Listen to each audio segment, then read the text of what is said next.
back to Comic Book Issues. I'm your host, Brian Heinz, the last angry geek. And it's time for another edition of the Comic Book Issues pull list, this time for March of 2019. Hey, before we start, be sure to like and subscribe to this channel, and also be sure to check out my Patreon page. Every cent you pledge goes to helping make this show possible. Okay, let's start with week 1, which is, of course, the last week of February, and Detective Comics number 999. Now, issue 1000 just dropped. It was this great anthology story, and with a little tease at the end for setting up the next Detective Comics arc. But you remember that I reviewed the first issue in this arc, number 994. You remember it had a murder mystery tied to Bruce Wayne, giant monsters were showing up, and there was an implied connection to the Joker. Well, 6 issues later, and we're at the end of this arc by Peter Tomasi and Doug Mahnke, and I am not sure how I feel about this. I've never been this conflicted over a story before. I can't really decide if it's brilliant or just awful. Well, let's back up to this arc.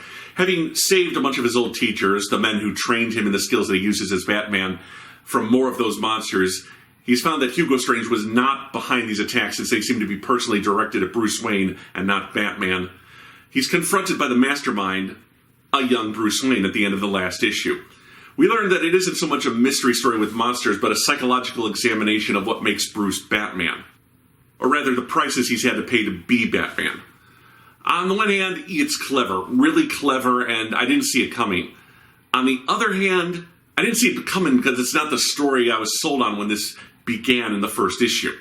It's not the story I really wanted to read or even expected to read. I'm all for surprises, but when the first issue gives you this strange murder mystery and teases an appearance by the Joker, by the end, you've been on this road trip through Bruce's psyche. You can't help but feel a little cheated.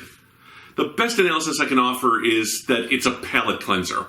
A refresher course of who Bruce Wayne is and what it means to be Batman before that 1000th issue dropped. My suggestion? Well, the story's over, so I can't say buy it, but if you want to read the collection at some point...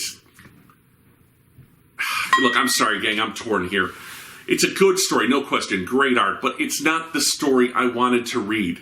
If you're okay with these slower, supervillain-like Batman stories, read it. But if you want action, danger, and fun, no, this is not that story. Moving on to week 2, and it's Meet the Skrulls, number 1 by Robbie Thompson. Once upon a time, Galactus ate the Skrull homeworld. They tried to take ours and were turned into a cheap version of an alien Taliban that was okay to kill without any deeper thoughts in Secret Invasion, one of my least favorite Marvel events. Since then, the Skrulls have kind of become the punching bag for the universe, trotted out whenever the Marvel U needs an evil alien race. Now, in the proper Marvel Universe, there's this man with these electric gauntlets going around electrocuting skulls for something called Project Blossom. At the same time, there's the Warner family in Stamford, Connecticut. Alice isn't popular. Older sister Madison is popular, part of the In Clique. Mother Gloria is a political fixer for a congresswoman, and Father Carl works at Stark Laboratories as a scientist. And they're all Skrulls, trying to get information on Project Blossom. Each member of the family has their own personality and drive. They're under pressure to deliver to the greater Skrull regime while not exposing themselves. There's also a mysterious daughter we see in pictures who's no longer with them. Is she dead? I don't know. This is a deep, undercover family that's going to either crumble by the end or maybe find their way. But do we want to root for them or do we want to hope they fail? Because, as with most comics, the Skrulls here are not working towards humanity's best interests. This is a very fun book written by Robbie Thompson and drawn by Nico Henrichsen. In fact, the second issue is already out. I got to talk to writer Robbie briefly at the 2019 C2E2. I told him how much I liked this book and that it's like The Americans, but with aliens. And he said that's exactly how they pitched it to Marvel. My suggestion? Buy this book. The first 2 issues of 5 are already out, and I think you'll enjoy it. If not, you'll be able to get a feel for the book after those 2 issues and decide whether you want to continue on or not. But this is a very tense book, as you have to wonder, are the Skrulls going to go native? Are they going to fulfill their purpose? What is Project Blossom? Who's hunting them? There's a lot of mystery and tension in this book. It's almost an espionage comic rather than an alien comic or a supervillain comic. So I'm really enjoying it. I think you will too. Check out Meet the Skrulls. For week 3, well, he's back. The Goon, number 1 by Albatross Comics. When we last saw the Goon, it was at the end of his Dark Horse comic series in 2015. He was supposed to appear in a graphic novel called The Lords of Misery, but it has yet to appear, although it is briefly referenced at the start of this comic, so we'll get this graphic novel at some point. Since then, creator Eric Powell has launched his own publishing company, Albatross Comics, and has decided that it's finally time for Frankie and the Goon to return to Lonely Street.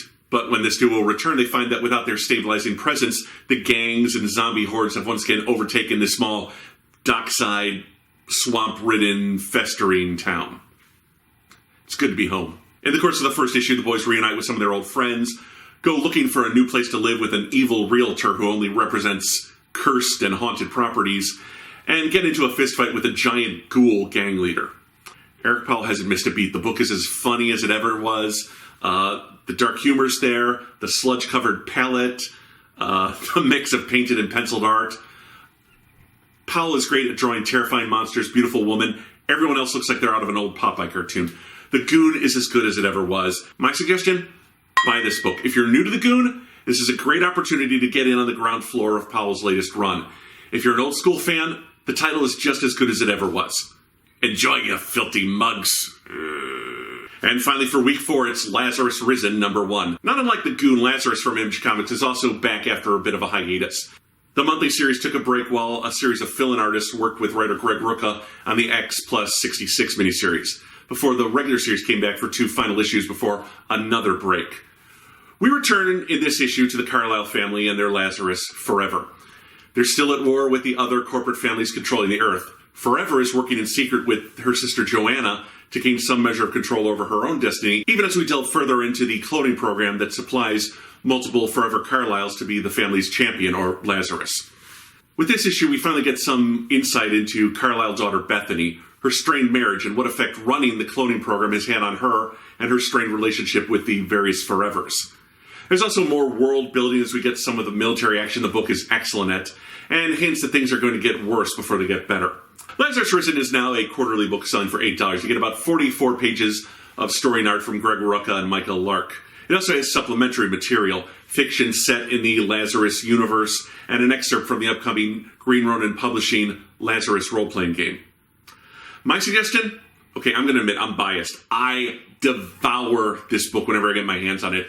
I count the days between issues. I'm going to say buy it. I feel it's that good. But if you don't mind waiting, you might be better off holding off for collection and just reading this once a year when those come out.